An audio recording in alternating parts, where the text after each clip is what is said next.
कुछ काल महाराज दुष्यंत ने शकुंतला के साथ विहार करते हुए वन में ही व्यतीत किया। फिर एक दिन वे शकुंतला से बोले, प्रियतमे, मुझे अब अपना राजकार्य देखने के लिए हस्तिनापुर प्रस्थान करना होगा। महर्षि कण्व के तीर्थ यात्रा से लौट आने पर मैं तुम्हें यहाँ से विदा कराकर अपने राजभवन में ले जाऊंगा। इतना कहकर महाराज ने शकुंतला को अपने प्रेम के प्रतीक के रूप में अपनी स्वर्ण मुद्रिका दी और हस्तिनापुर चले गए। एक दिन उसके आश्रम में दुर्वासा ऋषि पधारे। महाराज दुष्यंत के विरह में लीन होने के कारण शकुंतला को उनके आगमन का ज्ञान भी नहीं हुआ और उसने दुर्वासा ऋषि का यथोचित स्वागत सत्कार नहीं किया। दुर्वासा ऋषि ने इसे अपना अपमान समझा और क्रोधित होकर बोले, बालिके, मैं तुझे शाप देता हूँ कि जिस किसी के ध्यान में लीन होकर तूने मेरा निरादर किया है, वह तुझे भूल जाएगा। दुर्वासा ऋषि के शाप को सुनकर शकुंतला का ध्यान टूटा और वह उनके चरणों में गिरकर क्षमा प्रार्थना करने लगी। शकुंतला के क्षमा प्रार्थना से द्रवित होकर दुर्वासा ऋषि ने कहा, अच्छा, यदि तेरे पास उसका कोई प्रेम चिन्ह होगा तो उस चिन्ह को देख उसे तेरी स्मृति हो आएगी। महाराज दुष्यंत के सहवास से शकुंतला गर्भवती हो गई थी। कुछ काल पश्चात कण्व ऋषि तीर्थ यात्रा से लौटे तब शकुंतला ने उन्हें महाराज दुष्यंत के साथ अपने गंधर्व विवाह के विषय में बताया। इस पर महर्षि कण्व ने कहा, पुत्री, विवाहित कन्या का पिता के घर में रहना उचित नहीं है। अब तेरे पति का घर ही तेरा घर है। इतना कहकर महर्षि ने शकुंतला को अपने शिष्यों के साथ हस्तिनापुर भिजवा दिया। मार्ग में एक सरोवर में आचमन करते समय महाराज दुष्यंत की दी हुई शकुंतला की अंगूठी, जो कि प्रेम चिन्ह थी, सरोवर में ही गिर गई। उस अंगूठी को एक मछली निगल गई।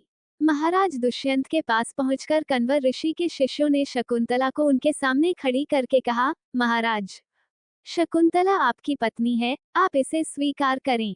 महाराज तो दुर्वासा ऋषि के शाप के कारण शकुंतला को विस्मृत कर चुके थे, अतः उन्होंने शकुंतला को स्वीकार नहीं किया और उस पर उल्टा होने का लांछन लगाने लगे।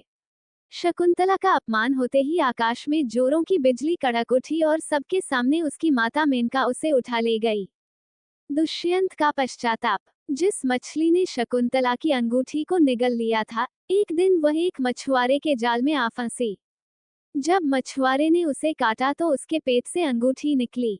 मछुआरे ने उस अंगूठी को महाराज दुष्यंत के पास भेंट के रूप में भेज दिया।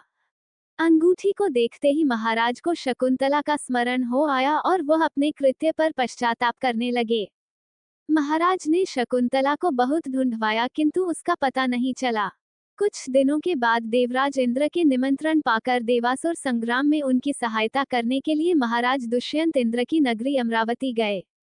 संग्राम में विजय प्राप्त करने के पश्चात जब वह आकाश मार्ग से हस्तिनापुर लौट रहे थे तो मार्ग में उन्हें कश्यप ऋषि का आश्रम दृष्टिगत हुआ।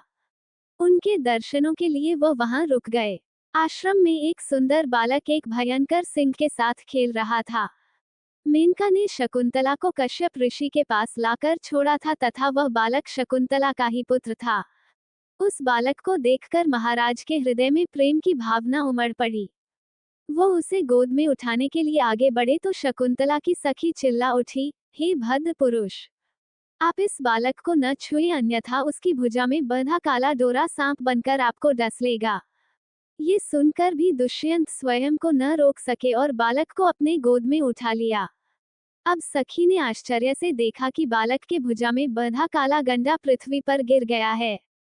सखी को ज्ञात था कि बालक को जब कभी भी उसका पिता अपने गोद में लेगा वह काला डोरा पृथ्वी पर गिर जाएगा। सखी ने प्रसन्न होकर समस्त वृतांत शकुंतला को सुनाया। शकुंतला महाराज दुष्यंत के पास आई। महाराज ने शकुंतला को पहचान लिया। उन्होंने अपने कृत्य के लिए शकुंतला से क्षमा प्रार्थना किया और कश्यप ऋषि की आज्ञा लेकर उसे अपने पुत्र सहित अपने साथ हस्तिनापुर ले आए।